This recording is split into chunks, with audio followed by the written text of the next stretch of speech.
సత్య, నువ్వు మంజు పక్కన కూర్చుని పూజ చేస్తే అప్పుడు కాదు, ఇప్పుడు నిజంగా భర్త అవుతావు. అది నేను ఒప్పుకోను. ఏయ్ లగవే. ఏయ్ దయాకర్, నీ భార్యకి నువ్వే చెప్పు, ఇది పవిత్రమైన పూజ. అపవిత్రం చెయ్యాలని చూస్తే ఈసారి నేను నిన్ను కొట్టే దెబ్బలకు చావకుండా చచ్చే వరకు హాస్పిటల్ బెడ్ మీదే పడుంటావు.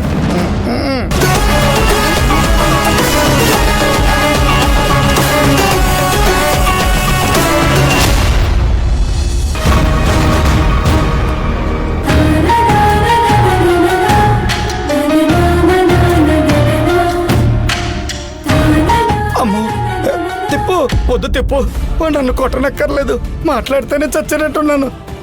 మధ్యలో వ్రతం ఆపితే ఈ భార్యాభర్తలకి మంచిది కాదు, అలాగే ఆపిన వాళ్ళకు కూడా మంచిది కాదు. అమ్మో తిప్పు, నీకేమైనా అయితే నేను తట్టుకోలేను. నువ్వు ఆ మంజుని వదిలేసి పక్కెళ్దా రా.